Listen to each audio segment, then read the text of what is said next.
Hello, everyone. I'm Phalanges. And I am the danger. This is the MouseCast podcast for the week of Thursday, January 9th. This week we're talking about CES. There's a few mouse companies showing off some cool stuff. And also 500 hertz QD-OLED monitors are coming. Evolution did their pre-launch for the Terra. Could they do the G703 better than Pulsar? Probably. Probably. And we're going to talk about our first real gaming mouse. Sorry, Pulsar. Rip. So, as always, we do one of these podcasts every week. They go live Fridays. So this is something you like, please subscribe. Also, Daz has a YouTube channel that has been popping off, dude. You just hit 1 month and you've done, what, 8 mouse reviews?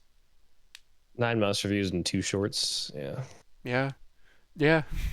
So, yeah, you guys should check him out, and we'll talk later on what he has in the pipeline. So, let's talk about Oh, sorry. What's on your desk right now? Nothing. No. I have actually brought the free fall mouse pad back.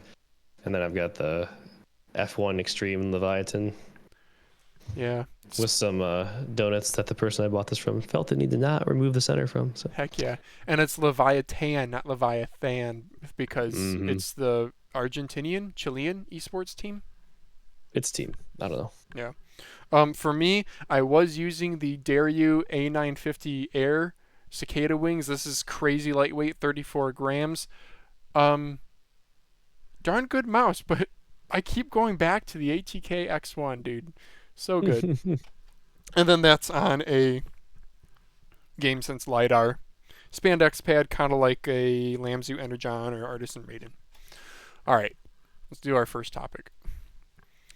First topic, Lamzu is revealing a bunch of new stuff at CES. So, this video, does it all show up here? It does. So, we have here, let's see if we can take a look. I wasn't able to find anything online other than this video that Jake you posted. Yeah, same. We have a Maya I think I X. followed him randomly. Yeah, nice. We have a Maya X in a new colorway, pink, white scroll wheel. Not bad. Another Maya X, an AIM Labs edition that actually looks really sweet. Reminds me of the Random Frank P. Oh yeah, the X2. X2. Yeah, that's actually very cool. I still love my Fanatic that you gave me. Oh yeah. It's just a really nice vibrant orange. And my understanding is it's hard to get vibrant colors in plastics. Like you can't use as much virgin material. You have to use more virgin material. So bright colors are legitimately more expensive. Yeah, neither of those first two colorways are going to sway me to buy my X. I also prefer the Magi for what that's worth. Yeah. Here's a cool one. The Tachi. Lamzu Tachi. This is a magnesium mouse. I'll try to get more info on it. That's like Maya-ish, right? What was the shape? Or GPX-ish. This Can't was remember. teased a long time ago. Can you search Reddit for Lamzu Tachi? Because I want to say it was Yep. teased like back in April or something. So it looks kind of like a Maya X shape. Maybe a little bit. I don't know. Like, how does this slot in when the Maya X weighs the same amount but isn't magnesium? So we got images and trial production a year ago, and then 9 months ago. Can't wait for this. Still waiting. Yeah, So it's been a while. yeah. I don't know. The Maya X, dude. Like, it looks The a heck's lot behind like that? a Maya Oh X. yeah, it does. One thing cool about this mouse is it's based on the Tachi sword, which I had to look this up. It's like a katana, basically. You can see the handle, or Yeah, yeah. katana Tachi. I guess they're. I don't know. I do think it's cool now that we're having all these bespoke mice. It's cool when somebody does a theme. With solid sides. Thank you. Right, solid sides, 47 grams, but it's magnesium. Oh, they do have hot swap sockets. That's interesting. That's actually Nice. kind of cool. It is. They call it a universal shape. I don't know. That looks like a Maya X, my dude. It really does. It really does. Yep. Um, they don't have. Oh, here's the dimensions. Yep. Which what? Let's see. With grip tape, my X is 48, so you're getting a gram off, but it's magnesium. Yeah. Yeah, plus or minus 2 grams though, so it's actually a gram heavier. 49. Yeah. Yeah. 3395 Nordic and 52840 TTC Silvers scroll wheel. Yeah. Anyway. So the Tachi, yeah, I don't know. I guess it's still a thing if it's in the video. We have two Tachis there. Very It's going to nice. be a short episode, he said. 4 seconds into our first topic. We've taken 10 minutes. Oh, oh my gosh, no kidding. Anyway, Um, Lamzu Inca. I don't know this one. It's an I've ergo. heard of it for some reason. It's 40. They're saying it's 40 grams. Holy smokes, that's their lightest mouse by a bit then. So there were pictures of the Inca on Reddit 5 months ago. Okay. Yeah, Lamzu July. Inca. Jakku just tweets all the things about Lamzu. Oh yeah, no, it's not an ambi. It's like almost like a U2, U2 or ZA. It does look adjacent. Yeah. Interesting. Yeah, it's a On bit YouTube here. narrower, and they have a solid base in this one. You know what this reminds me of? Looking at the bottom here. Um, Oh, it's not nearly as narrow with the center as a U2. Okay. remember how people say that Cyrox is like affiliated with Lamzu? Look at the Yes. on-off button on this. I guess that's Lamzu has always done that, but the Cyrox is the same way. No? Do you have your V6 you Somewhat, can hold yeah. up? Yeah. Yeah. Yeah, the one little dot for DPI button, and then yeah. Well, anyway, Lamzu Inca. Standard skate design on that one. They just have two large skates as opposed to the standard of Yeah, skates. the scroll wheel looks like it was really far forward too, and like really high, like it protruded really high up, which is interesting. The next one here is a Lamzu Aurora, Aurora. I've never heard of that. but then the blue part of the box says Pero, which the Pero is the Aurora's the color. Lamzu That's their Aurora is also the name of their WebDriver. So Oh, yeah, it might be like a pre-production box. But Aurora White is what they call their white colorways. So that's a Lamzu Pero, which has been out since August. Come on, focus camera. oh yeah. Has been out since August, but I guess it's like limited stock. I almost bought one on Mouse Market a couple of times, but then I remembered that Ergo stink. So Yeah. A Jet 75, probably an HE keyboard. Shout out doing a volume knob on the left side. Thank you. oh More well, yeah. stuff needs to have, like, why isn't a numpad on the left? Because you get more mousing space. Um, we already know Random there. purple shadow on my axe. Yep. Yeah. And then another Jet 75. Okay. So nothing I think super exciting. It's all stuff we've already known about. Maybe this just makes you appreciate the development timeline that it For real takes.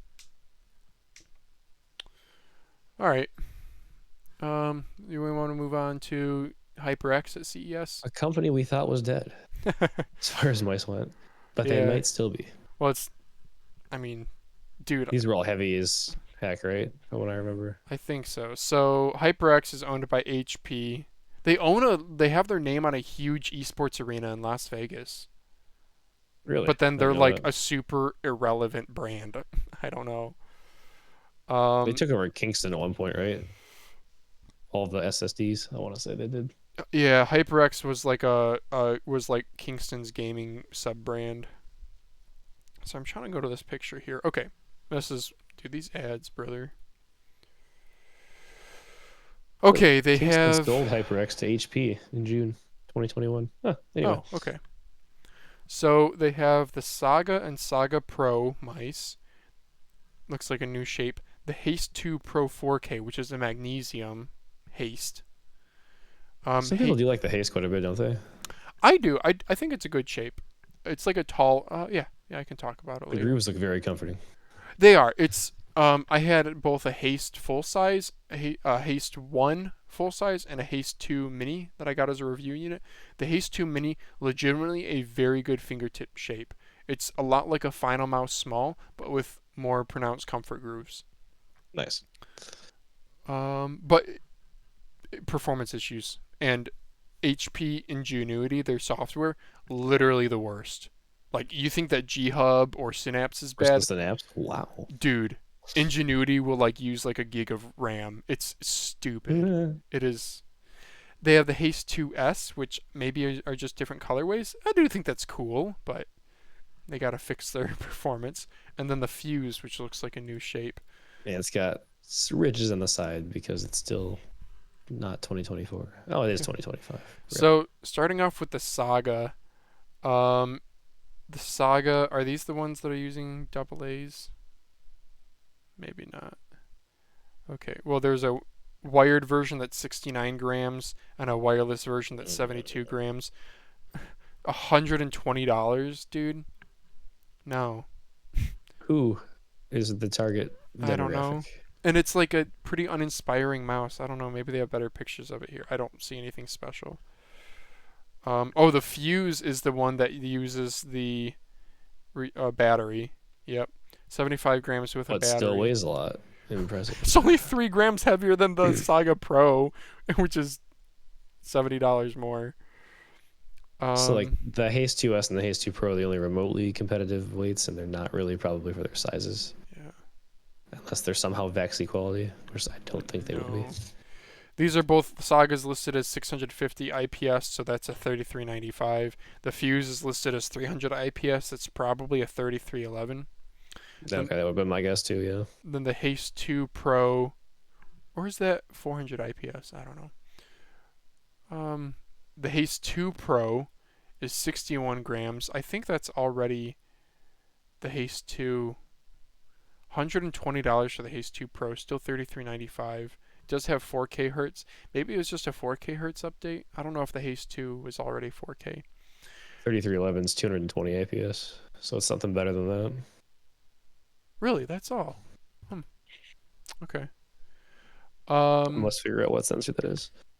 And then the Haste 2S is $150 and 64 grams. So let's see what. So it appears to be the SteelSeries TrueMove Core version of the 3331 sensor. For those who cared, all 5 of you. Okay. Yeah, I don't know. That's an old sensor. I would be shocked if they're putting that in a new mouse, but wow.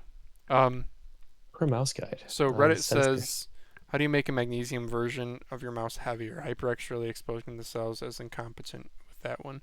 Yeah, like they look good. I assume these are the 2S and then this is the Haste 2. So these ones must be plastic because they're transparent. I don't know. They have like a metallic finish. I imagine this one's magnesium. The 2 on the left look like they have crappy to no coating. I don't know. Maybe Looks like an old Razer, but worse. maybe they're seeing themselves as like a Razer competitor where they're like, oh, Viper Mini signatures sell for $300. We're half of that. But the thing is, the Viper Mini is kind of like a legendary shape, and Yeah. that is legitimately very high performance, 49 grams. I don't know. I'm not trying to defend it at $300. It's not worth it. But you're gonna get Razer fanboys who will pay that. Are there HyperX fanboys? In 2025? I don't know. I hope not. All right. Oh, they did also. They have glass gates. I hate glass skates. Yeah, that's the Fuse. Sorry, these are just some better pictures. That looks good. You have to admit that looks good though. No, it does, yeah. It's very understated. Yeah. And digital Was trends. it like an Atlantis mini shape there? Not quite. The sides are. It's more like a finalmouse small. The sides are flatter. Okay. Yeah. It looks more flared for some reason there. Not this one, but the blue one. Okay, next company at CES, one that we don't really care about. I'm going to rapid fire through some here. ENDORFY. They have a Crystal Series mouse pad and Onyx White gaming mice. I don't know. These look like generic OEM shells, but Yeah. I'm sorry. I was trying to find CES coverage of mice, and I just couldn't find much. ENDORFY did have the same mouse at Computex in 2024, and it actually looks kind of cool. Like, does it look cheap? Absolutely. But I don't know. I think it looks cool. So I guess there's that. Whatever. Next one, Have It. You see them on Amazon super cheap all the time. It has a couple mice, very Gotta cleverly have it. named MS979WB. This is just the if you GM3 or the LTC GM 022.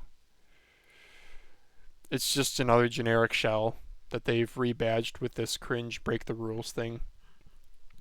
It's for renegades. What are you talking about? Oh, Break the rules. wait, is that like a gaming team?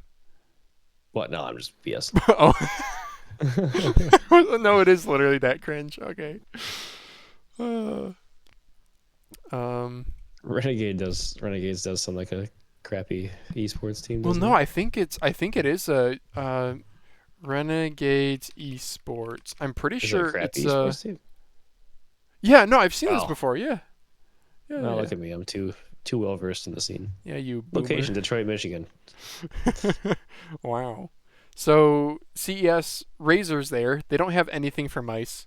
I'll put that out there right now, but we can at least scroll through and react. Introducing Project Ariel, world's first heated and cooling Razer mesh gaming chair. Wow, dude. How much do you think it's gonna be? 800.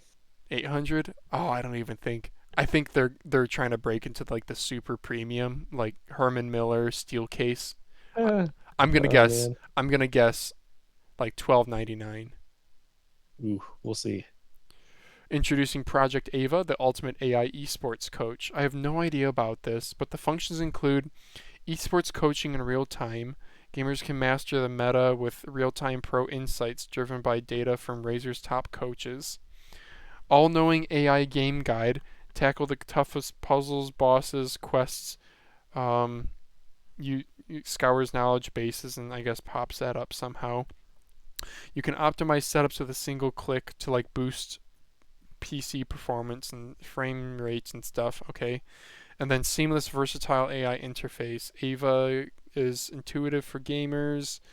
If they take a quick break, it'll do something. Okay, sure. Cool. We might laugh at it now. I want to laugh at it, but software features can really make a product. For example, Razer having the dynamic polling or whatever that when you're not gaming, having game detection for 8K hertz. Yeah, like that's if you don't have that, it's going to be a frustration compared to if you do. But then again, Razer then goes and has the stupidest on-off hold down button, and then you have to flip the mouse over to look at the LED. So Mm, that's not very intuitive. But anyway, Razer Remote Play unleashed AAA gaming on mobile. So this is harnessing the power of Kishi Ultra.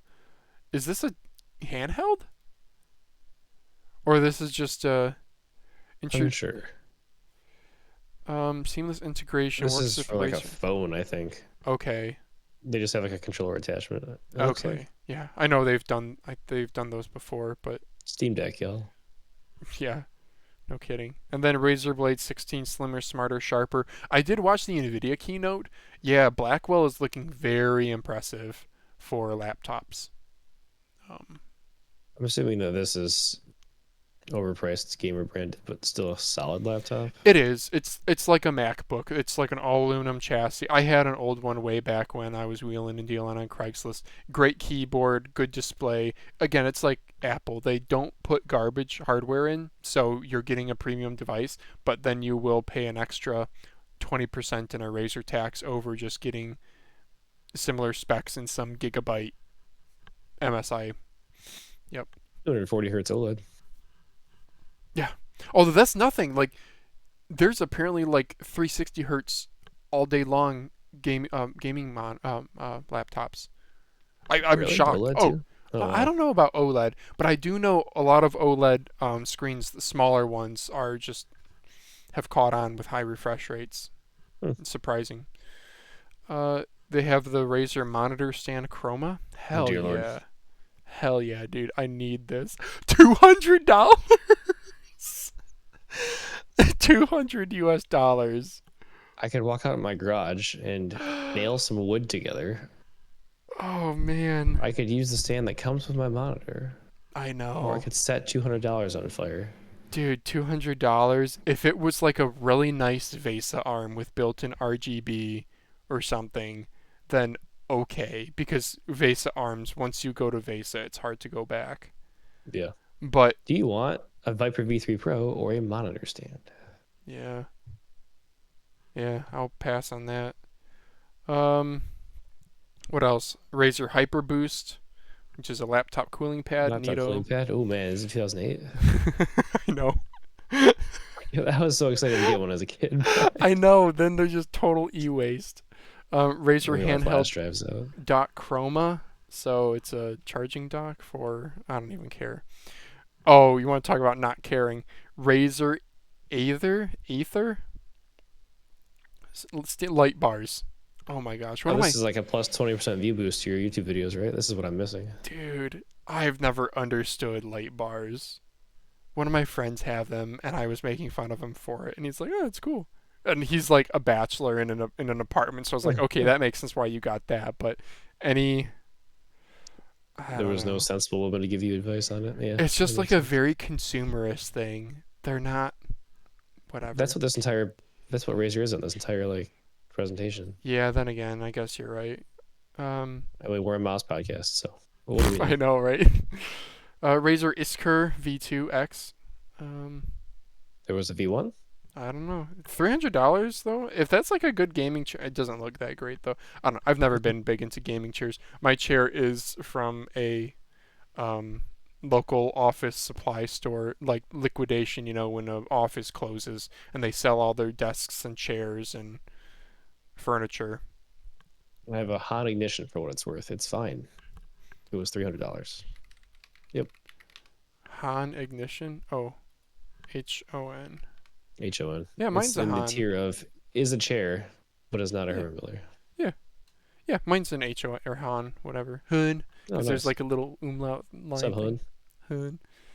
Hun. Cool. All right. I guess that's it for Razer. Wait, sorry.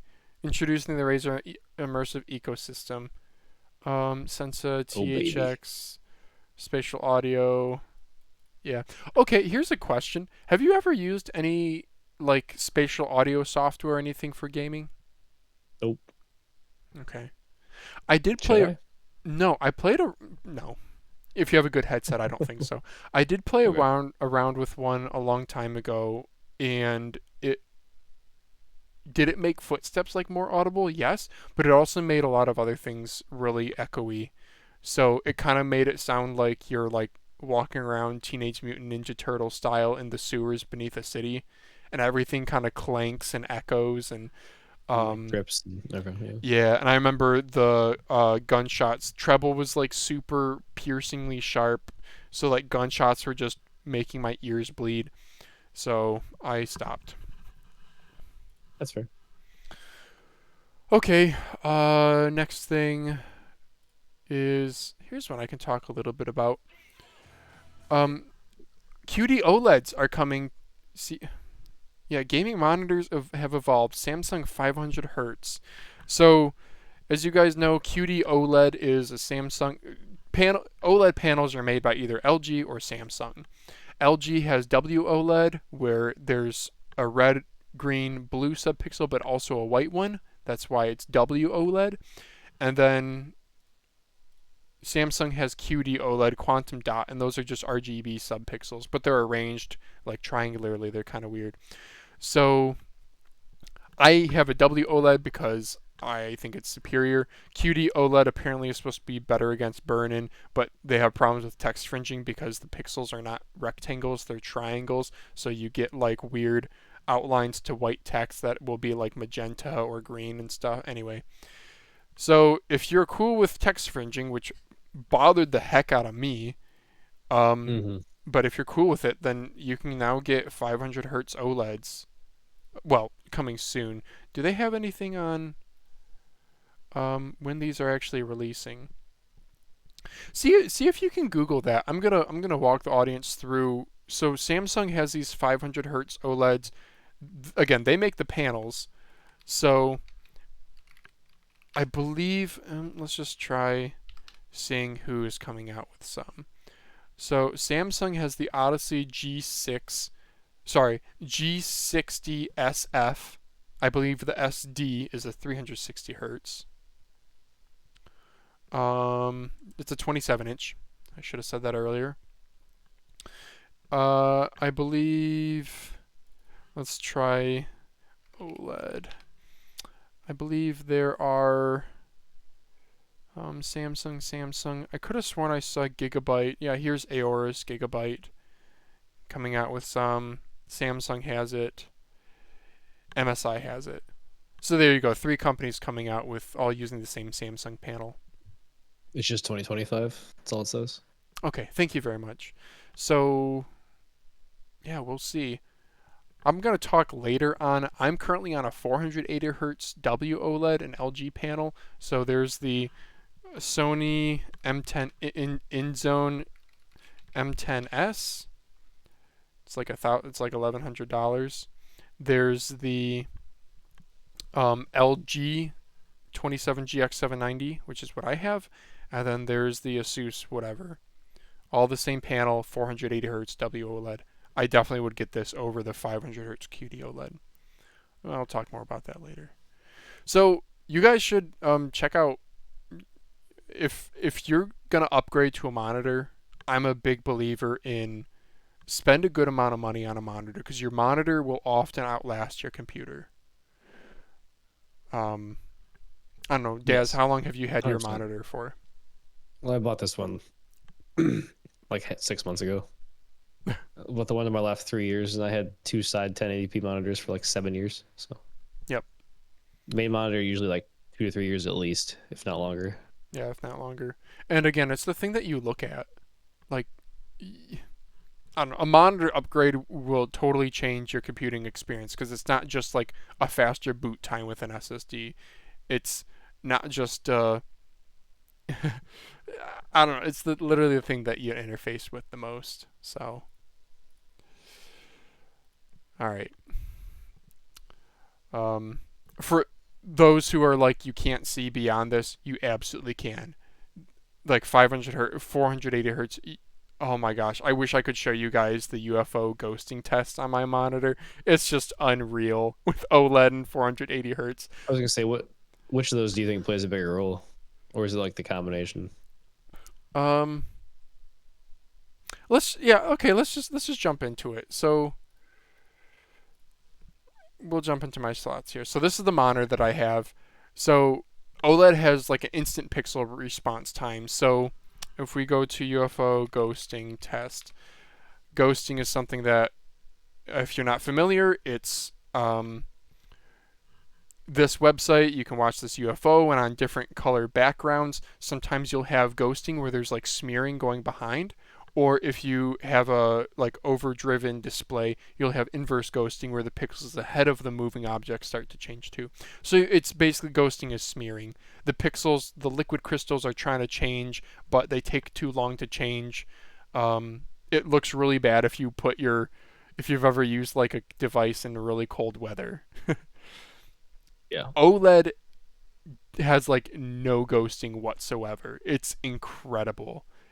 The response time of like a high refresh rate like Zowie monitor or whatever is like 1 millisecond, whereas what did they say this is here? 0.02. zero point 0.02. That's insane. And then the other thing is the frame rate. It's just a smoother experience because you're having more frames going at your eyes. So for me, you guys won't be able to see this, but for me, I can incredibly clearly see the white bars on his spaceship. Each one are three white rectangles. He's holding a stick with one hand. He has three eyes. Each of them has a single black pixel pupil in it. I can see this clear as day. Yeah. I'm looking away because I'm legit getting a headache looking at it. Yeah, UFO ghosting test Blur Busters, totally worth checking out. So it's both of those things. Um, I would rather use OLED at 240 hertz than TN at 360. Unless the TN is strobed. Backlight strobing helps too. But 480 hertz is good. if you have a 240 hertz monitor that you're happy with, I wouldn't say go out and upgrade. You need to go upgrade. If you've been looking at OLED, then maybe, because OLED's so much more immersive. You get, dark blacks, infinite contrast ratio. The brightnesses are getting better. The burn-in warranties are getting better. This one came with a 2-year. This one's also from LG. It actually has DisplayPort 2.1, future proofing ready or whatever. I need to double check on if it's actually um, there's like different specification. Anyway, that's getting too much into it. So yeah, OLEDs, guys. If you're looking at buying a monitor, like if you're looking to spend over $400, get a 200 at 400 to $500. Oh, really? Rip. EBMEHX, sure. OLED gaming monitor. If you're in the $500 price range, get a 240 hertz 1440p. If you can spend like $200 or $300 more, get a 360 hertz, like this Alienware. And then if you're a baller like me, or you just got really lucky with some coupon codes, then get the 480 hertz or these upcoming 500 hertz. So I did get a screaming deal on my LG monitors, $1,000, but they were running a pre-order special for a $200 gift card, and I used a 15% off coupon code that I had, and I had $100 in cash back. 27GX 790A cash back. This was me. So, but for you guys, because this is all old, outdated stuff, you can get right now. If you guys want to use in the description, I'm gonna have a Rakuten referral link. You can use my code. I don't think there's any benefit to you to sign up, but they have 10% cash back. So does Top Cashback, but I would recommend Rakuten over Top Cashback. And then on top Yeah, of that, the most consistent for sure. yeah, Top Cashback has worked for me so far. They just posted I bought some contact lenses and got like $91 back, so that was cool. Nice. They are really slow though. They're like a 4-month wait time to get your Yeah. money. And then the other thing is, this is just on LG's website. I'll put this in the description too. You sign up with, I think you just input your phone number and name and email here, and they give you $100 off code. Nice. So it's $1,000 monitor, and then you can stack a couple $100 off. And put it on the Razer monitor stand if you want to be cool. Put that $200 back into. Yeah, but still, it's very privileged, I know, to spend $800 on a monitor, but yeah, I don't know. I viewed it as like I could turn around and sell this and I'd be okay. So, all right. All right. Next thing, ASUS Giveaway on r/mousereview. Have you done this, Daz? I looked at the mice and they inspired me so little I didn't even enter it, to be honest with you. Yeah, I would love to win the Harp Ace Extreme, but I also don't have one that I never use, so It's cooler doing it. yeah, that's nice. Well, Wish more companies did. I'm always But for giveaways. Yeah, the one that stops me is Twitter. I don't know, repost things. You just my profile is just a bot ad profile at this point. Yeah. Next thing, you can talk a bit about this. The Teevolution Terra pre-orders they're are up. trying to make the G703 again. Even the skates, dude. Yep. So obviously the X3 came out. I reviewed it. It was massively disappointing. I got another copy to have so I can compare it to this. It's massively disappointing. The hope is that this is not. So they're using Omron opticals. That's nice. Oh, are The they? weight. They say advanced optical switches. They said Omron?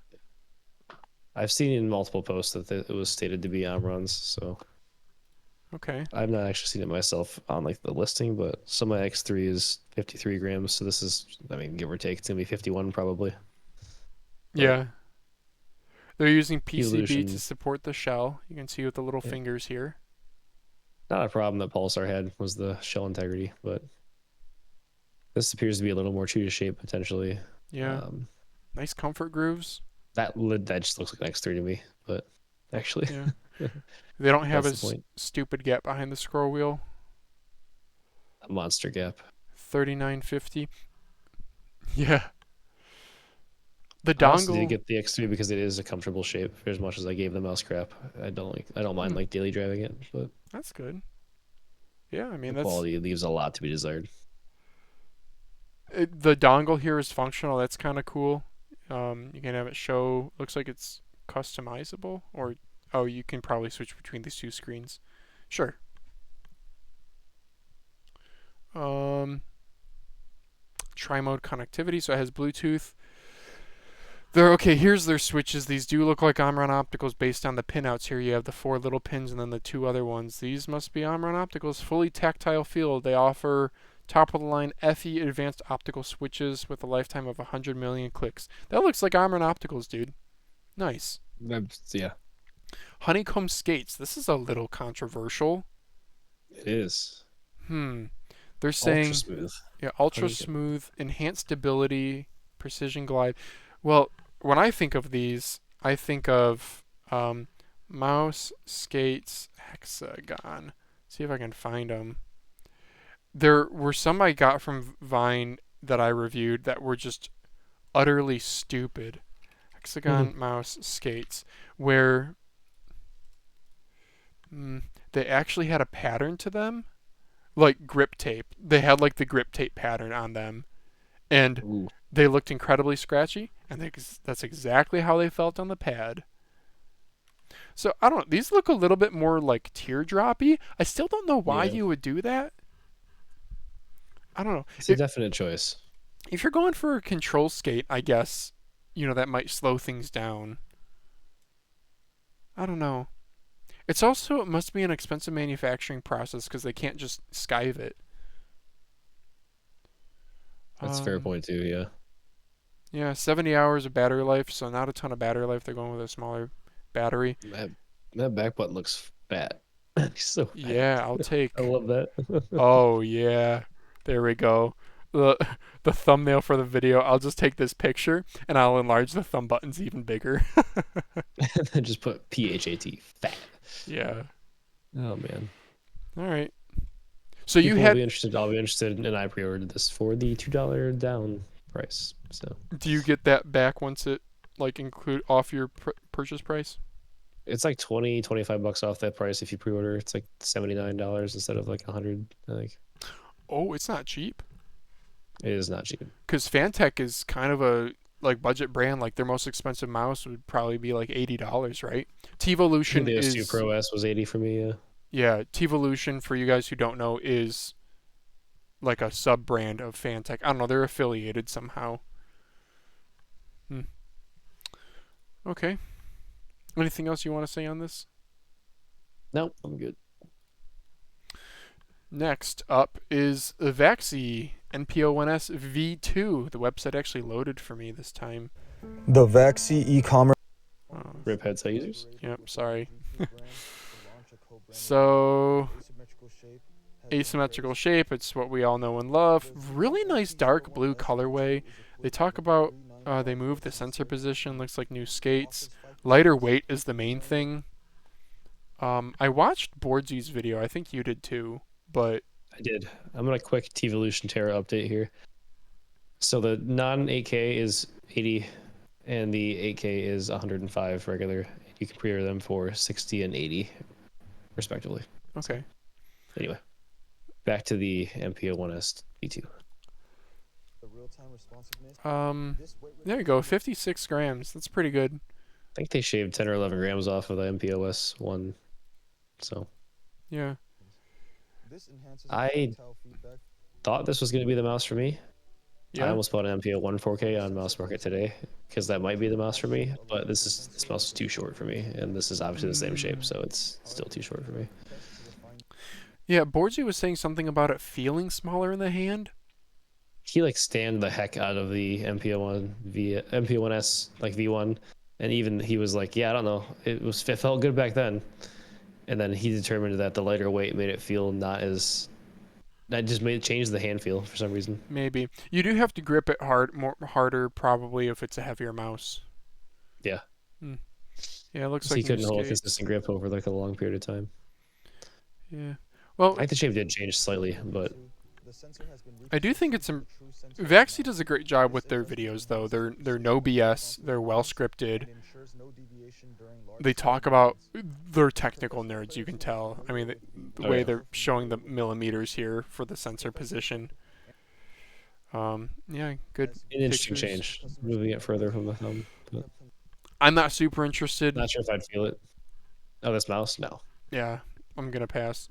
I have an Inca G Hero that I got super cheap, and that gets me 95% of the way there, and I'm not a fan still. So, okay, maybe a mouse that at least I'm a little bit of a bigger fan of is the WLmouse Ying. When this was teased a while back, bro, I was so hyped for this. But the $100 80 price tag, I'm nah. Yeah, we've stated our thoughts on the visual design of this multiple times. You love Yeah, it, and I think it looks like kind of dumb. yeah. Um, they do have. Let's see. Does he get his flashlight out? Where does he get his flashlight out? He does. He was disappointed by the staying power of the glow in the dark. Yeah.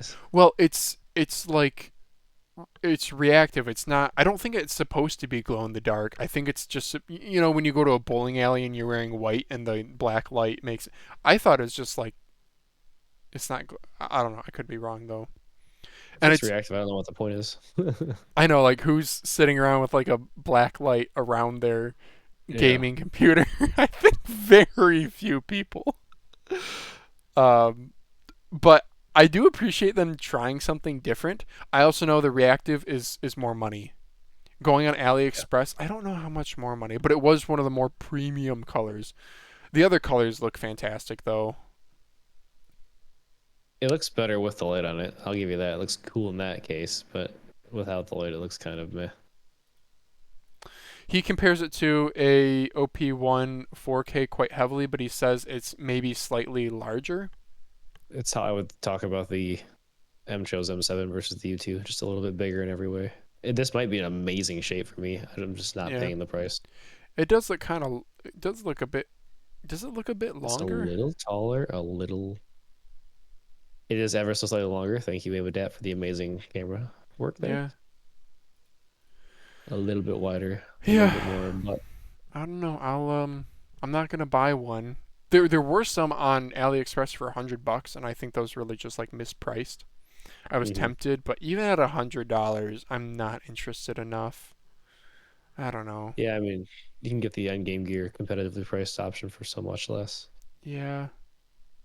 Like how low is this gonna drop on like resale? Do you think? Not somewhere I'm gonna be interested in it probably I because the don't people aren't know. gonna want to lose all their money. WLmouse, they've maintained their resale values shockingly well. Like Beast X I Beastex, had to sell for like 65, 670. the older Beastex, the minis still go. I saw one that sold for 110.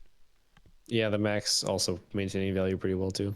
So I don't know how they're maintaining value because they're continuous production, unlike finalmouse. Um, I don't know. I don't know how this is gonna do. I mean, how's like what's another bespoke mouse like the Vancer Arbiter Akitsu? Yeah, That's something that was like close to $200, and I've seen those down to pretty like disappointing, 100. wasn't it? Yeah, Yeah, I don't know. I do think W Mouse does give good value adds. They give a nice box. They give you two dongles. They give you like extra skates and glass skates and goodies. But I think it was Borgia. They made a good point. They like kind of crushed it with the Beast X and all its variants, and they haven't really had a banger since then. yeah, the Sword X was just fine. I got a Sword X from eBay for $50. Shipping was $9, but it was totally mispriced. I was like, okay. So, um, Just I'm gonna pause right here. Massive shout out to Apple. I'm using my phone as a webcam, and if I shake it back to back, like back and forth, they're like, video tech is so good. I just am still in the frame. Nice. All right, back to Yeah. the podcast. I got nothing else to say on the Ying. Should we move over to Reddit recap for the week? Yeah, let's do it. Okay. Starting off with something pretty cool here. Yeah. Custom mouse stands. So this guy, the Illmeister, I recognize that name. What a name. I've been 3D printing some custom mouse stands for a while. Here are some of my favorites. Also an arcane wrist rest I'm super proud of. It looks like the bottom of the Lamzu mouse. Cool. Yeah, with the honeycomb. He even has the X from the Maya X. Very cool. Doodle edition. Maya Doodle. Yeah. Oh my gosh, even the print quality is pretty darn good to get that top layer fully filled in. You got to do kind of some ironing where the hot nozzle will go back over it. Yeah, this is really clean. Look at all the different it's really cool. colors. Yeah. He's must have painted this. Yeah. This is very impressive to paint this. Arcane League of Legends. Is that a hero? Maybe. No, it's a Netflix series. It's really good. Oh, okay. Oh, look at the color matchup, dude. Even the photography, he's done a good job of here, you know? He kind of This stages shot it. is really cool, yeah. And is look that a scroll wheel stock on that mouse? No, right? No. That, I have one of those. Really You can get cool those from too. AliExpress, yeah. Yeah. The blue teal is just popping. Yeah. Oh my gosh. And look at the Nacho custom color fade. How do you do that? Ponage, that's cool. They do have their dongle. I wonder, is he putting the dongle like this on top of the dongle? I don't know, but he's using the pyramid. So, ULX competition. That's cool with the giant X. Razer with the three-headed snake. All their mice are snakes if you haven't figured that out by now. Another... I'm not going to say I ever thought about that. That's pathetic. All right, continue. And all their keyboards are spiders. And, was it Logitech? Logitech inside keyboard, Razer, snakes, or spiders. I wonder if I can find this. Yeah. On the inside of a Logitech keyboard I took apart, it had this. Because Razer keyboards are all spiders. It's funny. What else does he have here? Dude, these prints are incredible. Is this... I don't know. This? I don't know. We're too noob. Should It's know. beautiful. Google image search it. Yeah. Terra, look at... He even has the honeycomb on the sides. Gengar. This is so much work. Oh my god. Yeah, so... Okay, have you ever I 3D didn't click all the way to printed? the end of this post. No, I haven't. Okay. So... I've seen a lot. It did not look this good. First of all, you got to model all this stuff. And modeling all this is a huge pain in the butt. I mean, yeah, you can get some pictures and trace them. It still is very tedious. And then you do that a bunch of times, and now you got have... the Haunter and the Gengar too. That's cool. So there's a bit of right brain going on here where you have to be like competent to be able to design in CAD software and then to like print and to have this quality. Look at the finish on this print. Very consistent, very even. Not a ton of gaps or anything. He even has this Haunter like set into the base. Yeah. And he has Ghastly Plus, on the front here, so it's like the whole I evolution. didn't even see the Ghastly. Yeah, nice. But then he also has this left brain capability of look at the like graphic design to this, dude. These are all original, aren't they? Like the ULX with the giant X as like a very bold statement. And he kind of has this diamond pattern, which right on the apex, the cranium of the mouse, there's that pattern. Like, somebody hire this man. I know the Razer one's the most boring, and it's still like way better than I could do. He has a lot of triangular cutouts like the Viper Mini SE does. With the Ponage, he did the same kind of Tron style pyramid. Yeah. Oh, and he has the Ponage N here. And he put foam here that you can tell he cut nicely, so nice neoprene foam, so it like sits nice and softly on it. He does good photography. He does good photography. This dude is talented.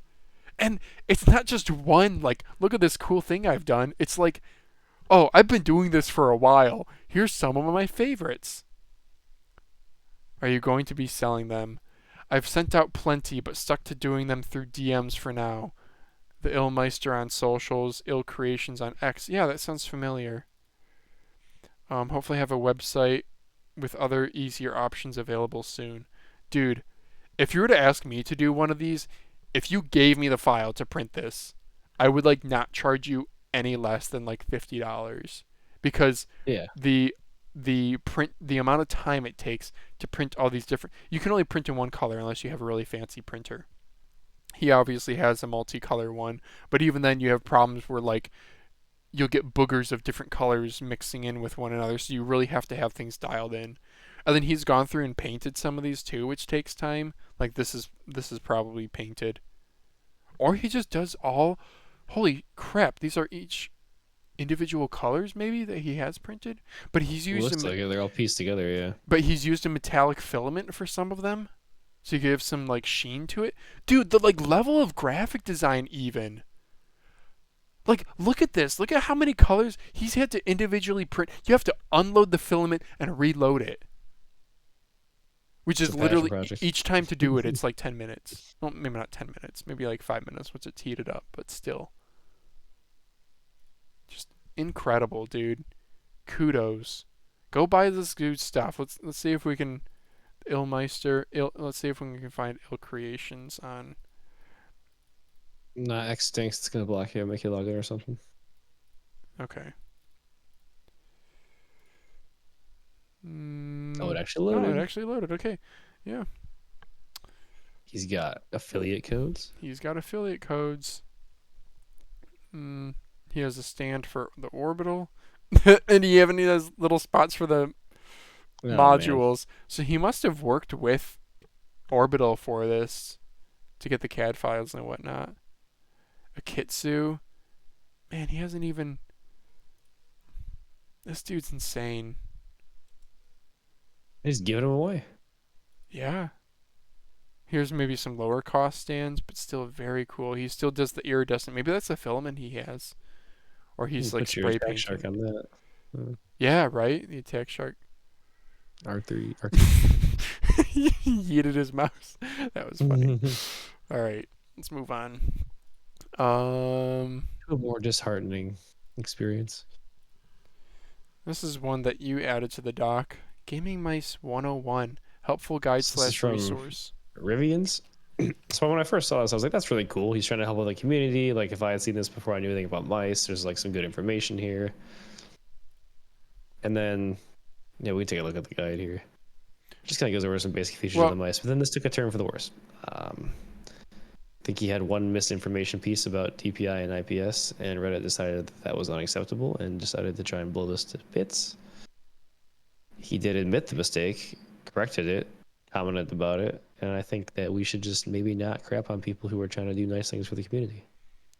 Well, and appreciate the effort put into it. So yeah, he's actually put quite a bit of effort into this. I mean, he probably should. This is from Rocket Jump Ninja. He does have ELO shapes here. This hand guide I've seen before. Oh, he does have the mention here. Yep. But he should probably just credit already in stuff. Yeah. But so Gaming Mice 101, what does he talk about here? Hand measurement guide, sizing guidelines, important considerations. This might not be the end all be all, but like it's like a nice starting point. Yeah, for That's the people, 101. I guess, who want to like read it and such, which some people are. Talks about coatings. Yeah. It's Yeah, a little sure. on the nerdier side, It's a 101 guide, kind of gaming mice for dummies. Sure, optical switches versus mechanical switches, implementation and performance factors. He's really put effort into this. Mice skates. Yeah, he could totally dive deeper if he wanted to, too. He's just kind of giving like a paragraph to each one. Interesting. Mouse shell materials he even talked. This is a long web. It's not super deep, but I feel like this could prevent like thousands of r/mouse reviewed posts that I would deem dumb. Yeah, the problem is this is it's a lot of effort to find where you want to. Yeah, if you're watching Rivian's, maybe have an index that he does. Never mind. Shows my attention I missed span. that too the first time. There you go. Yeah. Oh, and a link out to a separate page Even too. has That's more cleaning nice. tips. Yeah. Yeah. This is cool. It's cool when I wonder what his other plans are for his website here. But that is impressive. Ultimate guide to cleaning your mouse pad. More thorough than the short I'm gonna post soon. Yeah. Yeah. Yeah. Okay. Also Anything very nice else? pictures. Oh yeah, that's something that we take for granted nowadays. Like when you and I started, we like registered a website and maybe we're gonna do something with it someday. I don't know. But all the Yeah. like templates from Squarespace are so photographer heavy. Like Yes. we take it for granted that just web pages nowadays, you just scroll and it's just background image after background image. But somebody has to take these. They have to be high resolution. They have to be shot well. They have to be lit well. Yeah, this is good. Yeah. All right. Um, one thing that I am curious about before I move on is, did you know that PMM has like a coating as an extra upcharge option for his mice? Yes, I did know that. We may have covered it previously on the pod. Okay. I'm really curious. Looking if this is the coating, doesn't this look kind of grippy, kind of rubbery? It does, yeah, for sure. That looks nice. I kind of want to try it. It I reminds me of something, but I can't place my finger on what it reminds me of. yeah. Oh, it reminds me of like horse mats that I use for deadlifts in the basement. That's what it is. Oh, these are like Like anti-fatigue rubber, mats. like rubber, literally like rubber horse mats you buy from Tractor Supply I Company. don't know what a horse mat is. What do horses? You're talking about the rubber floor mats? Yes, Oh yeah. A little bit. they're Yeah, using they're like like horse stalls. chopped up rubber. Okay. Yeah, gave me a horrible full body rash once. Anyway, Yeah, the this chemicals. this is cool. I would. I don't know if I would buy one, but I don't know. Maybe I should buy a mod kit from PMM. I have like two Viper V2 Pros that I never use. Yeah, buy the zero mouse while you're at it. Yeah. Okay, where were we? Another shout out to the next Everyone's topic. favorite aimer. Everyone's favorite aimer. Well, maybe our favorite aimer. I don't know. I just like it because she does such good quality videos and then is like phenomenally talented, but doesn't um flaunt it at all. Mm-hmm. And just the way she talks, the upspeak that she does makes it sound like she's just smiling the whole time she talks. Have you noticed that? I don't know. Yeah, I can Maybe see that. I'm just fangirling a little bit, but yeah. Sorry, what were you even talking about? Viscose published Artisan mousepad buyer's guide that's 31 minutes long. She talks about the Zero, which is her main, Type 99, Raiden, Hien, Otsu, Key 83, and Shidokai. It's useful information. Um, It made me reconsider getting a zero back yeah, because I lost the texture and I lost a little bit of speed when I like replaced it with the G2. But the yeah. one that I had really bothered me with I had like an orange air magnet. So There's an XXL on sale on Mouse Market right now. I saw this morning. what size is that? That's the 490 by 500? 490. Yeah. 500. How much? Yeah, I think he was asking 55. Yeah, I'm good. Okay, Yeah. Well, I mean, that's right. That's actually good for an XXL. it's a People, good price. yeah, But people yeah, try to ask more. Anyway, yeah, go check out Viscose. I'm still eager for her polling rate stability. I want to hear like a pro's take on like polling rate stability and if 4K is noticeable and stuff because Boardsy just can't deliver like enough like empirical data for me to believe him, and hmm then I'm too noob to like tell the difference. But what about somebody who like actually like if you're on the level of like Viscose or other pro aimers, do games just like happen in slow motion for you? they must. Because there are times where like I'm using like the infinite speed and like I'm not like Jade's and like I'm tracking and it feels slow to me. Occasionally when I'm aiming well, but like that must just be their lives all the time playing games. Yeah. Yeah. All right. Yeah, go check out Viscose, guys. Next, fully transparent mouse? Question mark from the one and only Piranha. PMM. Yeah, Viper V3 Pro mod, carbon fiber reinforcement. You can see he used a little rod here, a little carbon fiber rod for rigidity. Um, that's something interesting about the Dairyu A950 Air. You can tell the build quality is like shockingly good. Like if I press down here, it gives, but if you press like here, you can tell it is rigid. It's more rigid than like mice that weigh twice as much. Same thing goes when you press on the side here, no flex. You press back here, you get flex. Press like way up here, you get flex. The only thing that like build quality doesn't feel good about this, again, this is a 34-gram mouse that's bigger than a final mouse. The buttons. I'm not even clicking the buttons. No, my goodness. Wow. Yeah, There's a ton of. That's all pre-travel? that's all Given pre-travel. actually the Switch? Wow. Now, Okay, that's like, not great. yeah. So if you're aiming, if you grip like you do, that might really irritate you. Yeah, I'm off the end. Yeah. Yeah. I have the slightly higher tier one coming direct from Dairyu, so we'll see if they made any differences with it. Mm. Improvements in build quality, but doubt it. Yeah. It's got 3950, everybody. Yeah, you can see he did the same thing. He has a vertical support here, so you can't squeeze it. Yeah, small little battery, ketchup mustard cables. I don't know what you added this to the dock. This is kind of that sums up my opinion. Cool. 261 people thought it was cool. It just Cool. looked cool to me. And it claimed world first, right? And something like that. Yeah, I wonder First. how he got it this clear. That's the thing. Like, we've seen a lot of transparent, but like not clear. He must have cast this in a mold, using like a resin or something. That's my guess. I bet you it's not light. That would make sense. Yeah. Yeah. Does he have any more details on it? Probably not. I don't know.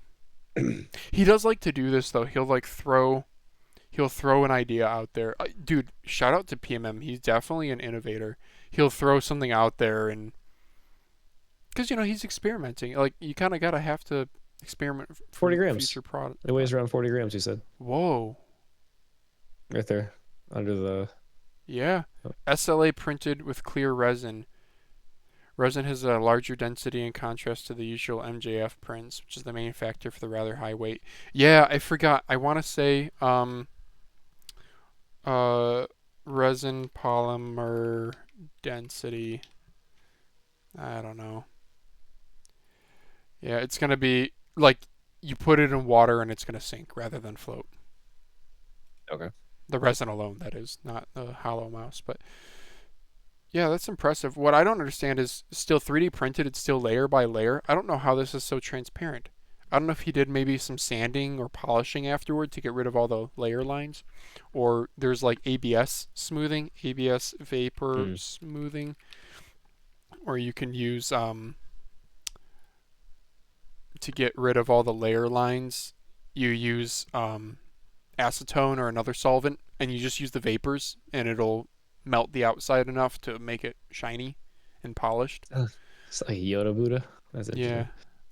So maybe he might have done that with his clear mouse. All right, last Reddit recap here. Ninjutso not so good so with the 1K to 8K hertz pulling instability on their snappy fire. What can we, if it's not snappy fire because it's unstable fire? Crappyfire. Crap it. That was easy. So, how many upvotes did this get? 5? Not a lot, so that made me question. Yeah. Yeah. So, looking at these charts, well, first of all, what does OP say? I should read that first. I was excited to find a Snappy Fire receiver at Max Gaming recently for $20 and placed my order ASAP. Because they're sold out But on their site after being delayed for a long time with a mouse. Anyway, continue. Yikes. I thought they were like $10 and maybe they didn't account for They were the $10 demand. initially because they were trying to Do right. apologize for I have pretty much top end hardware, but it felt off immediately. Marvel Rivals hitching when moving quickly. I turned the 8K down to 4K and noticed fewer issues, but still noticing it even with 1K hertz pulling. So I'm gonna look up CPS tests like accuracy. Yeah, so he's using Curious. CPS test click per second. They do a whole bunch of tests on their website though. They have a polling rate checker, but from my experience, it's not the greatest. But I wonder what OP is saying here because this lineup here seems incredibly stable. So we're at 1000 Hz and this is 980 down here. So he's staying like 990, 980. He does have this one dip down to 950. It looks bad on the graph, but again, that's 950 down there. I don't think you would really notice a 50 hertz fluctuation. I don't know. I could be wrong here. Let's see. He says polling rate mouse with the 8K down goes to 8K, never goes beyond 3K range. It's by far the most stable. So one thing is this test, you bring up this website and you got to whip your mouse around. 8K hertz, he's not saturating 8K hertz. But also this website's not perfect. You should really use like a standalone What's the site software. again? cpstest.org. Okay. Um, I gotta flip my Leviathan to 8K here. but again, he's showing a bunch of deviation here, but I don't really know if this is all that noticeable. The other ones look fine to me. What is this? This one is I 1K don't even hertz. see this test. Yeah, you I've been might on the site just before search for double click test. polling rate. Yeah, same for all my refurbing I do. Polling rate tests. Yeah, I sold like 15 mice this week. Feels good. Oh, you told me that, yeah. Yeah. So now I can go buy more. Anyway, yeah, you're doing it now. It's not working great. Yeah, you have to move really It's fast. it's saying that my max is 1720 and I'm on 8K and an average of 50 hertz. It's not a great website for doing It is this. not. I No. Piezo Gal posted about it, commented about it a long time ago. Yeah, you should use Mouse Tester from GitHub or whatever. Razer's software, you can see like at least that it hits 8K. I usually test Yeah. every mouse on that just to make sure it's like achieving it. Yeah. All right, back to 2K. Okay. All right. I think that's it for Reddit recap. Let's move on to personal ramblings. You want to start us off Yes.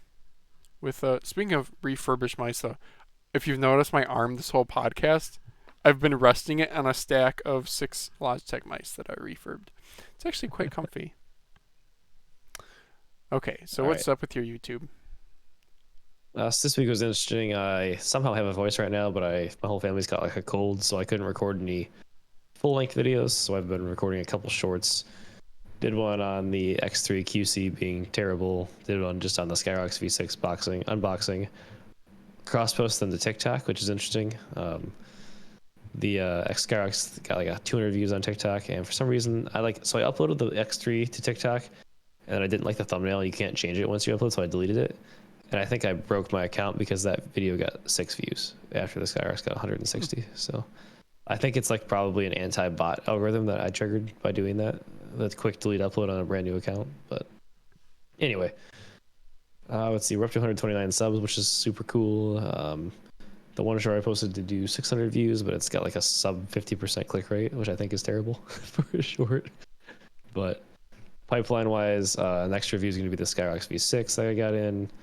Gonna do one on the F1 Leviathan Extreme, and then I've got that GPX clone. What's the best GPX clone video in the pipeline? But it's daunting because there's so many mice to be included in that video. It's gonna take a while to record. Yeah, depends how comprehensive you want to be. Because even Edifier just came out with Edifier Hecate G3 G5M. Yeah, G5M. So it's like as soon as you post your video, it's going to be outdated. Yeah, it is what it is. I've decided I'm gonna post the mice I have on me right now, and it'll be what it is. I think the Mcho's A7 is the most interesting out of the bunch because it's cheap, it's Omron opticals, it's very lightweight if you do a battery swap. I won't spoil which one has been my favorite, but that one has done well. And I like the G23 as well, but it is 67 grams, which you can tell. Yeah. It's heavy. Yeah. And then none of the other ones are actual shape clones. They're like shorter or a little like shorter in height, shorter in length a little bit, or like just a smaller, like a mini almost. So I don't want to spoil your video, but let's say you are recommending a mouse to a friend, and they're like, I kind of want a Logitech Superlight. I heard those are good, but you know a lot about mice. What would you recommend instead? But like they wanted that shape. Let's say they went to Best Buy, they put their hand on it, they're like, I like that. One option is just ball out, spend $130, get the GPX2 Superlight, right? Um, Another option is get an older Superlight, perhaps even one used, because you can get used Superlights for like $40 to $50 on eBay all the time. Yep. And that's the price range of these Chinese clones. That's interesting. The GPX one, if you can get one in good shape for $50, I probably would just recommend that. I really like Over the any clicks. of these. It'd be really close, to be honest. What was the weight on that? 62 maybe? 63, I think, stock. Yeah. Okay. It would be close with a couple of these two that I mentioned here.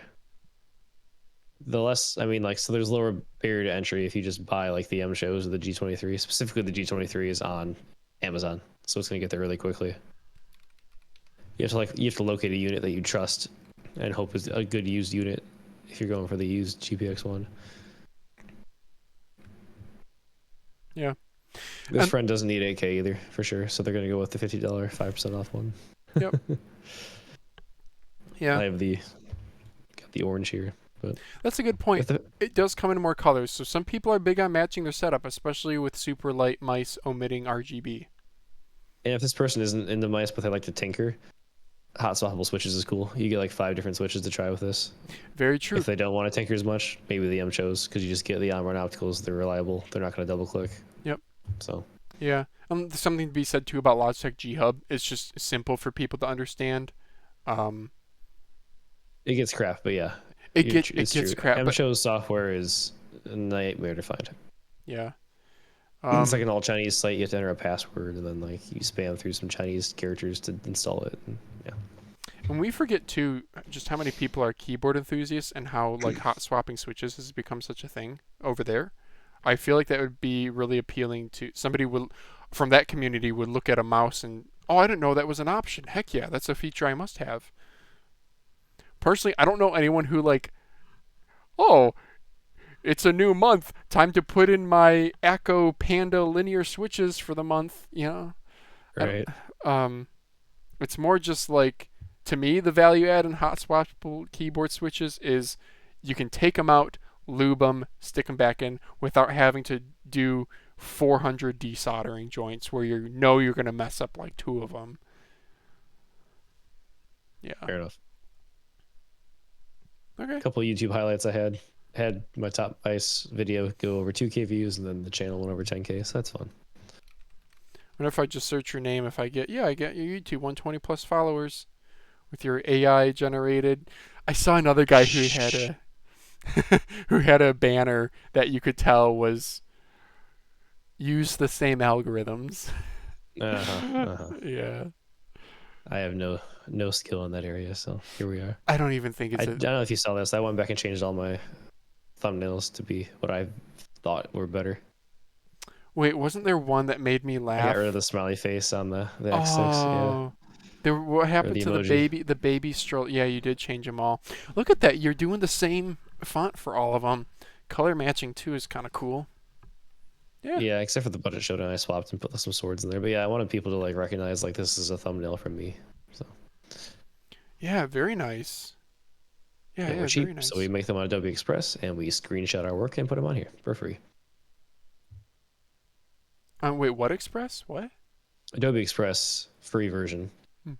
But they put a little like you can only download so many images, and they put a watermark there. So I just shrink the image slightly and then screenshot it for the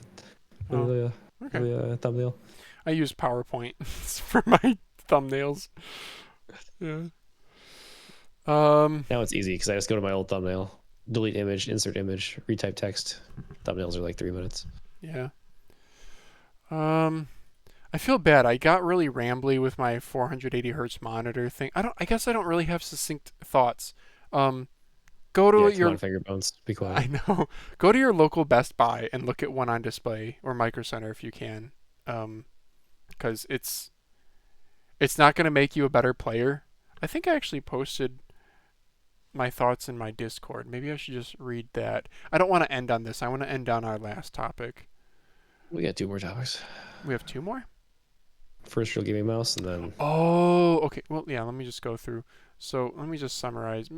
Should I just edit out the rambly bit that I did earlier? Maybe. up to you. So what I said was, it doesn't make you a better gamer. 27 inches I feel like is easier to aim on than 32. I had a 32 inch before, but a 32 inch is way more immersive. Especially I had a curved 32. Dude, if you have 32 inch, get curved. I don't know unless you're sitting way far back like a TV, get curved. Your targets do look bigger on screen on a 32 inch, which I guess that is useful. But 27 inch, you feel a little bit more like you're looking into a window. I don't know. It feels easier to aim on for some reason. I know like CS pros are super against even going to 27 inch. A lot of the times they stick to 24. Mm-hmm. OLED pixel response and 40 hertz is glorious. I'm getting like 240 to 450 FPS in Battlefield 2042 depending on how much is going on. Yeah, so it doesn't feel that different because when you're actually in action it's only 240 FPS, same as my old monitor. But at like the spawn screen when you first load in and stuff, 450 FPS isn't just insane. It feels like floaty, like slow motion. It's very impressive. I said I just did some Kovacs. 480 hertz is such a difference when doing tracking and reactive tracking. OLED helps too because there's no smearing. I stand by what I claimed before. It doesn't make you a better gamer, but it will make your flaws more apparent. When that target does a switch and then a switch back and you juke and they just juke you really good and you try to and you miss that, there's no smearing being like, oh, I thought my crosshair was on him, but instead you were just on his ghosted trail. It is. Did I spit on my webcam? Impressive. Um, No wheeze. Just spit. I don't know if anyone would catch that from the last episode. Yeah, so there you go. 480 hertz. It's not going to instantly make you a better gamer. I think the research paper we talked about a couple weeks ago showed that jitter didn't affect your fits test study until it was at like 9 milliseconds, like way beyond. And Viscose did a video, I think, on high refresh, and these top tier aimers post pretty much the same scores at 144 hertz and higher. But 240 hertz is, I think, after that is where you get a lot of diminishing returns. But OLED is still glorious, and it's hard. It's hard to go back. All right. Next topic is, yeah, this is a cool one. What was your first real gaming mouse? Real in quotation marks. This was inspired by this Reddit post. Fast lengthiness 724, auto-generated name.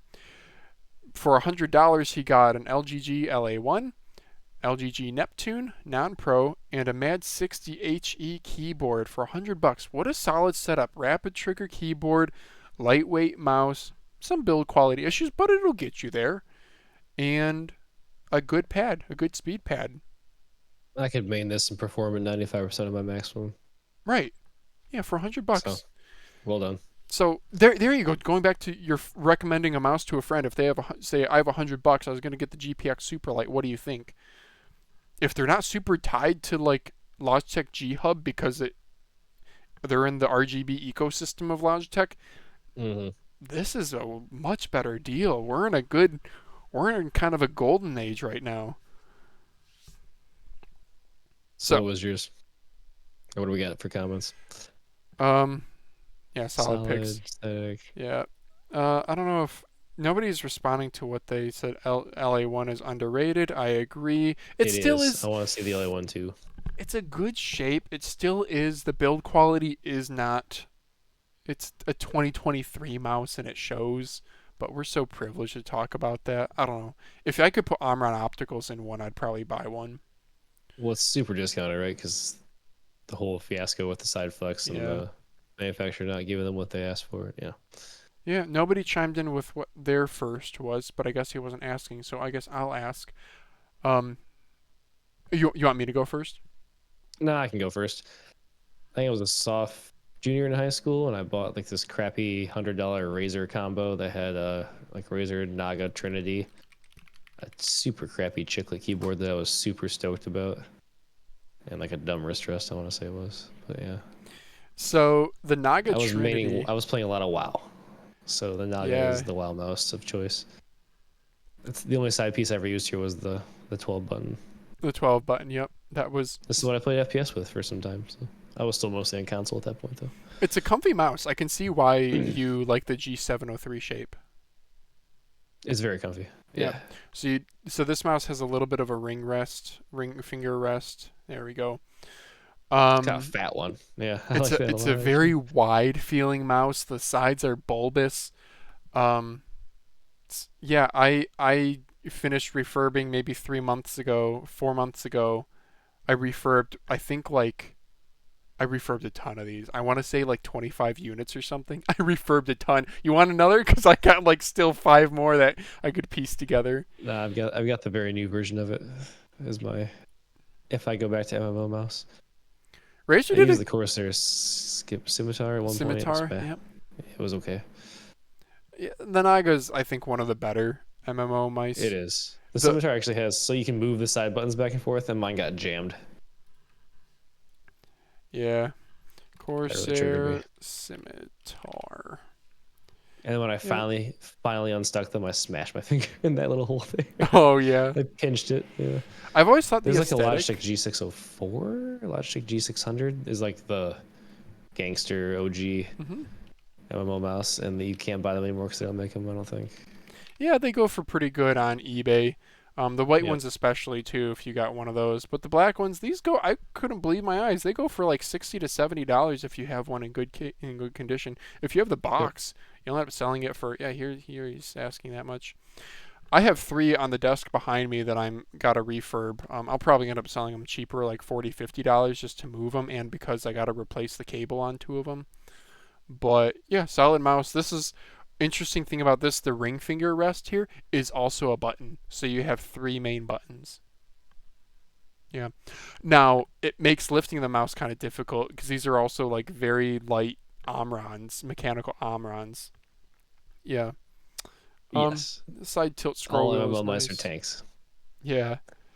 So yeah, but the Naga Trinity with the detachable magnetic sides, this was actually pretty impressive. And on the wireless ones, when you pop off the side, your dongle storage is in there.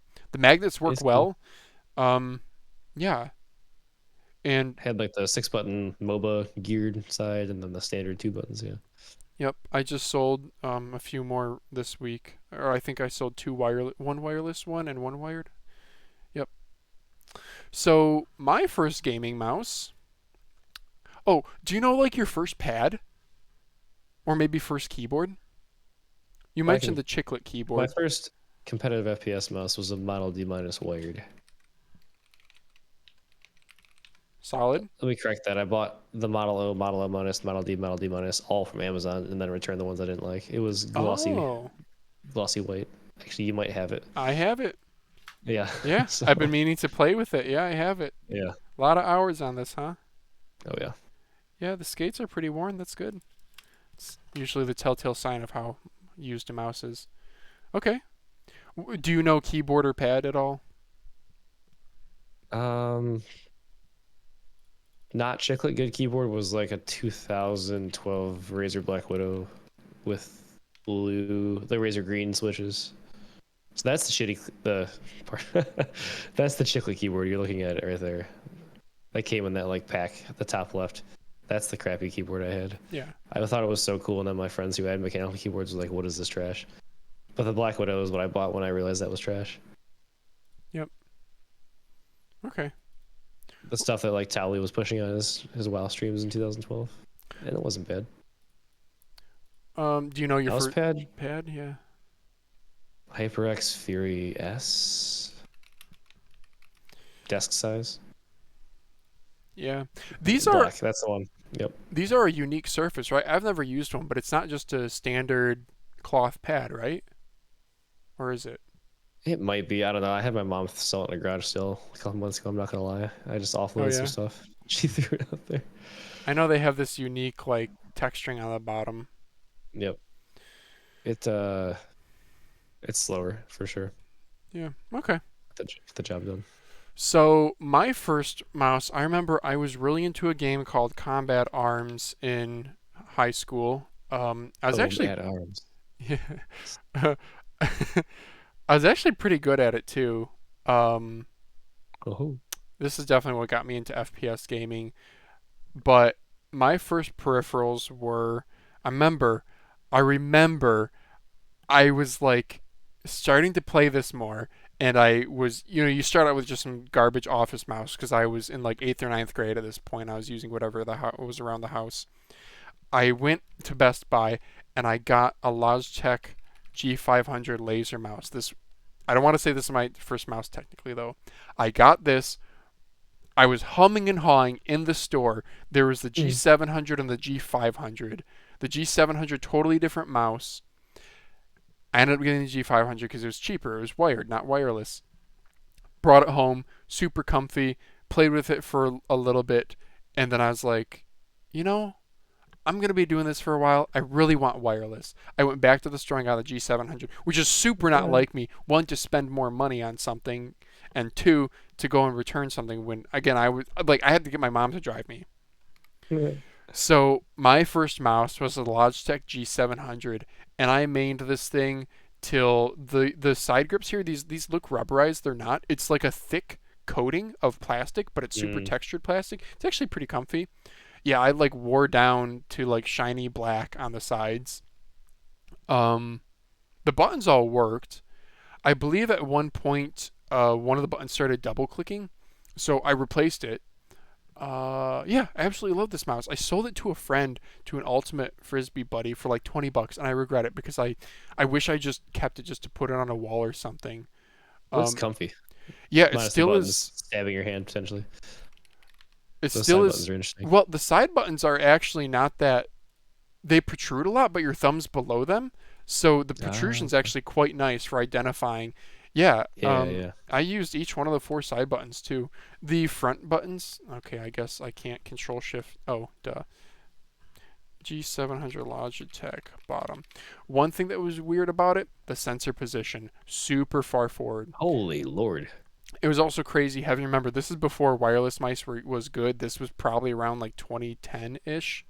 Yeah. The skates were, I guess, fine, but I didn't even think about skates back then. It used, yeah, a big old heavy battery. Look at those black skates on a sheet. I've never seen. That's crazy. Yeah, you can get I guess replacements. WLmouse, but yeah. Well, there's some people who, I don't know, Logitech release date. Pulsar, get on it, remake it. Oh, here we go. Anantech has it at 2010. Yeah, so yeah, that's about right. So that was my first gaming mouse. Um, After this, I remember when. So laser mice. This is before wireless mice were any good. There was still a lot of skepticism. Like pros would never use a wireless mouse. Laser sensors have acceleration built into the sensor, and they can't be edited out. But laser sensors were used in wireless mice because they're more energy efficient than optical. Um,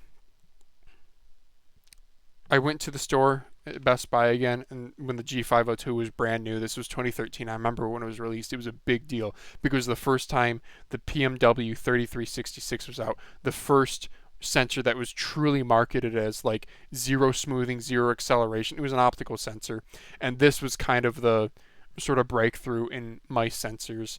Logitech had the exclusivity deal on this for years, and the first wireless mouse that was using it was like the G900, I think. Huge like 800 milliamp hour battery, and it only had like 40 hours of battery life. Very inefficient sensor. I love how you got some Mercedes in those pictures there. Oh, The G900. yep. So anyway, Yeah, so my first mouse was the G700. I don't want to go into my whole mouse history because I could, but my first pad, I actually did not get into pads until recently. I've been into mice since like hardcore into mice since like 2017, where I did an MBJ58 shell swap mouse. Yeah, I did like one of these, and here's my video. I did not care about pads. I did not care about skates. I'm using some glorious desk pad here. This Mm. when I was like playing Star Wars Battlefront competitively. Small And well, community. on that pad. Yeah, but it didn't matter. I guess at least I also was not. It was a very, very small pool of players, so to be one of the better players didn't take much. So my first like real pad, I want to say, I resisted getting into pads because I was like, I'm not gonna do it. I'm not gonna do it. I even told Lauren, I'm like, I'm not gonna do it. It's as a money pit. They don't have resale value like mice do. Um, I don't even How'd that remember go? what it was. I'm trying to see here. I know I've gotten some stuff from Amazon Vine, and that might have been it. Um, like I was really into coated pads. Gosh, I don't know if I can really say what my first one was. Um, but I do remember maybe earlier this year I placed a Lethal Gaming Gear order for, and this was like I think my first time actually ordering. Yeah, it might have been. Maybe I had a pad here or there that I tried like in Micro Center, but my first like actually spending $100 on pads from Lethal Gaming Gear. X-Ray Mm, Pad Zero. hmm I got one of these. I got X-Ray Pad um, Wave. I got one of these, and I got a couple other that I forget. But the Zero stands out to me. Aqua Control Zero, fantastic pad. I still think it's a really, really good hybrid. So You know what pads, happened? mouse. Yep. You bought these, and then you messaged me, "Hey, you ever getting the pads?" I hadn't. Yeah. Here I am. Well, it's weird. It's mice are fun. Mice are way more fun, I think, to talk about than pads. Talk Um, about yes. but in terms of like in-game performance, and Viscose says this in her Artisan video, like as long as you have a mouse that is not hindering you actively, like the clicks are good enough, the side buttons are good enough, the shape, your hand's not cramping up. The pad has a bigger uh, effect And on your define the way you aim, performance. in my Yeah, opinion. it really does. So it's like a necessary evil. I don't know. All right. Uh, I have a fun aside. When I made that Naga Trinity, there was a long period where I used it on a mouse padless glass desk. Was my mouse pad.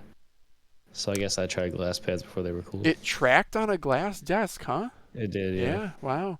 That was another big thing in sensor technology. Laser sensors early on could track on glass. Optical could not.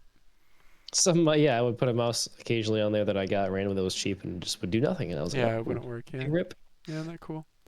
Yeah. Oh man, I haven't as a topic. I could talk about like the history of sensors because we are in such a golden age. People don't realize like 10 years ago there was a tier list of mice with flawless sensors. If you wanted to try different mice, no, that one's This is too the up thing to I date. referenced for the 33, 31. Oh yeah. Yeah, yeah, this is old. I wouldn't, but pretty much if you yeah, this is out of date. There was a Google Drive that was if you wanted to try different mouse, there was a list of like 30 or 40 to choose from, and that was it. They were all wired. They all had stiff, stupid cables. Zowie was considered top tier because the Top rubberized tier. cables were not the worst. The skates were nice and big, and most importantly, the weights were like 85 to 95 grams, while everything else was like 110 plus. And they had a 3310 sensor that was with good implementation. So anyway, um, yeah, it's a shame. Like Zowie could have been in such a more dominant position, but they just are pretty complacent. It seems they're not really Yeah. willing to innovate, which is a shame because like their shapes are kind of the gold standard. Not so much I anymore. agree. More so in like 2023, 2022. Okay. Next topic is one that is totally not gaming related. What is your preferred leadership style? And I added this to the doc because, Daz, you mentioned on last week's pod becoming a team, not a team lead. You said a management role. You'll actually have direct reports, right? Yeah, I mean, technically it's like a team lead, like a delivery owner. Basically, I'll have like I have no 15 idea to what a 20 direct delivery reports. owner is. That's a In like software development, there's like different products within like the whole portfolio. So like you're responsible for like those artifacts and ensuring that they're signed off on, tested well, delivered to production, all that stuff. So okay. So your preferred leadership style, I feel like even if you're new to the role, everyone's had a manager before. So plus I had to sell myself and what it would be to people who before I was given the role. So yeah. I've had to talk about this. The thing I would lead off is just being ultra transparent Okay. with like how I'm feeling, how I'm processing things, how I feel about the work we're doing, the company, any information that comes down from me from above that I'm like allowed to say or talk about, like I will pass that along to everybody who needs to hear it, and just not like BS, cut around anything. Just be straight to the point. Is as much as I can be comfortably with anxiety, but I don't know, fostering really good communication, just try to make sure everyone's like comfortable and heard and doesn't feel like shamed for asking questions or for asking for help or just trying to get their work done. Those are like the two main things I would say. Okay. Well, I think they're going to go hand in hand. If you're transparent, then that's showing, leading by example, that you're an open communicator, and hopefully that can be reciprocated. And really like just that it's all about the team, and like your goal as a people leader is to help the people you're leading grow in their career as much as it is for you to grow in your career. It's like just being able to like shepherd people and like allow them to like see their potential too. Sure. Yeah. Yeah. That's definitely, what do they say about like a leader versus a boss? A boss, you know, drags people along, while a leader, motivates people to also become leaders. Um, and Yeah, that's I not don't know. not in like a usurping way, but in a Mhm. championing way, right?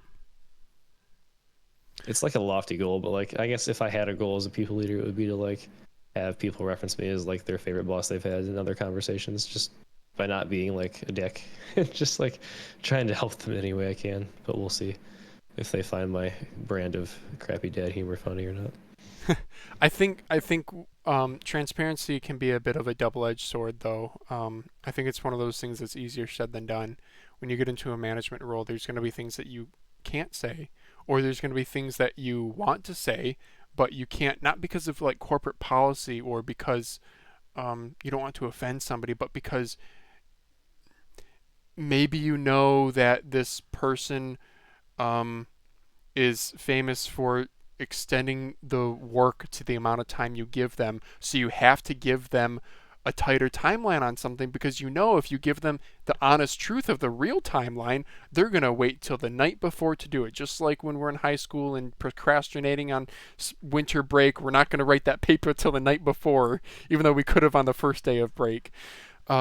So sometimes it's, shades of gray. It can be easier said than done. So many things just popped in my head when you said that. Like, do you give them the longer timeline because you know they need it? Do you have a frank conversation about this won't work and tell them it needs to, like, you need to get the work done? Like, you can't procrastinate like that. Do you move on from the person if that doesn't change? Like, all things that will need to be tackled. Yeah. And also just like you can't lead two people in the same way. I don't think like everybody has a different style that they respond to. Some people might be turned off and like made uncomfortable by like transparency in like a one-on-one situation, and like you have to be able to read that and Yep. adjust on the fly. So. Yep. Yeah, understanding people, I think is I think you'll do well at that part for sure. And that's what it comes down to. It's maybe a bit different if you are working with lower educated people. Those kinds of people, sometimes you have to, it's not about transparency. It's about getting in their face and saying, "Go get this done." But when you do work with people who are more professional, maybe higher education level or higher responsibility level in a company, then I think transparency is especially important, because if you're the kind of boss who, okay, spectrum, super transparent, super not transparent. If you're super not transparent and you just simply say, go get this done, and the person comes back, why? I thought we were doing, because I said so. You know, personally, that would drive me bonkers. And as a person who is also has like a lot of professional initiative, or at least I'd like to think so, if my boss is communicating to me that way, then I'm now just a cog in the machine. What motivation do I have to go above and beyond? On the other Right. hand, right now my boss at work is very transparent, sometimes too much so, but I personally like it, because then it means I can take, okay, so he wants me to do this thing because his boss said this. He didn't have to tell me that his boss told him that, but now I have both people's perspective. I can tailor my work to um, better reflect what they both want. Whereas if I had only heard from the not so transparent boss, then I would be blind to that. Yeah, transparency I think is especially important. I do remember seeing a Reddit post a while back about, I'm subscribed to r/managers, and a post was, he's like, I'm a younger guy in a technical field, like engineering type field or whatever. I manage these 4 people on my team fantastically. They're all plus or minus 10 years to me. He's in his 30s. He's like, I have this one guy though who's in his 50s, who's super old school. And he said in this Reddit post, Mr. 58-year-old guy likes being told exactly what to do, exactly when to do it. He doesn't like us younger people. Hey, here's the objective. Here's the tools you have in front of you. Make it happen. You're smart. You can figure it out. But this old guy is very old school. He's like, he's the type of guy who is, or maybe he directly said this, he like wants his boss to tell him exactly, do A, then B, then C, review it with me, and then do D. So I don't remember the end result of this Reddit conversation, but it did stick with me of like, sometimes people might need to be managed in a way that you aren't fully comfortable with. I think that would be Yeah. really challenging. Yeah, we'll see. I'm sure I'll come across that sooner rather than later. Yeah, And I'll report back if I do in a very vague way. yeah. I, I think yeah. I think psychology is an interesting thing. I think you and I both being in technical fields, mechanical engineering, software development, it's our jobs to understand and design something to work in a certain way, right? So understanding is at the core of it. And people are a fascinating other realm of understanding that's not code, that's not kinematics, that's not, you know, systems designer. People are, um, yeah, you can never learn too much about how to understand a person. Never. And Yeah. if you think you've got it down, the next generation will come up and they'll be completely different and they'll handle things differently and they'll take things differently. And yeah. Yeah, generationally, yeah. Um, if you don't, I don't know if you know this or if you can say this. Do you know what age range your direct reports would be? There's some that are like basically fresh out of college, and then I can't speak to like the upper end, but like probably mid 40s at the oldest. But like majority from college to like mid 30s, Okay. and I'm 31, so Okay. Yeah. Yeah. Well, that'll be quite an adventure. Yeah. yes, I, it will. even off the pod, I'll be a little bit interested to pick your brain. I'm not a manager. I would like to be, and I've been at startups too, where like you have to wear a lot of different hats, and I've been Hmm. in, informal leadership roles. I mean, I was basically the like lead engineer at one company. Like every single decision ended up going through me. That's just because I was like super into it, and I guess I seemed really confident, so people ran things by me. But um, yeah, There's yes, another point I had. So like it's interesting when you look at like an org chart and you see people's like tiers or levels in a company. Like this person might be, there might be somebody who could like code around me in circles and like just destroy me in like technical knowledge of like a very specific language, but like they might be 2 levels below me or another person because they lack communication skills or they lack people skills or other things. It's like very interesting how like knowing a fair amount and being confident about it and speaking up and just contributing can get you pretty far. Yep. As opposed to just being like the heads down, like absolute expert on something. I don't know. You have to be the full package. Yeah, it was just rare because it's like in life we have, all of our skill stats or whatever, and it seems like in technical fields you put more into the, technical expertise, but that means you have to take out some from the social aspect. But, in jobs, the people who are technically talented, who also have people skills, those are the ones who become very well paid, either through management, through business development, or sales, because they're able to network with people and keep up on external relationships while still understanding the core products better than what a traveling suitcase salesman would know. It's also interesting like what experience and age can do, because if like you looked at me at like 15, 18, 21, you would have never thought I would ever manage a single person in my life probably, but having experience and just gaining confidence is quite powerful. Yeah, certainly. And people look for that in their leaders too. Yep. Okay. All right. Well, hey, I think that's it for the podcast. So, thank you guys all for listening. If you enjoyed, again, we do an episode every week. So consider subscribing and sharing it with your other mouse nerd friends. If you have a question or want to submit a discussion topic, please leave it in the comment section below. We do read all of the comments. If you I already said that part. Okay, we'll be back next Friday with another episode. We'll see you all then. We'll see ya.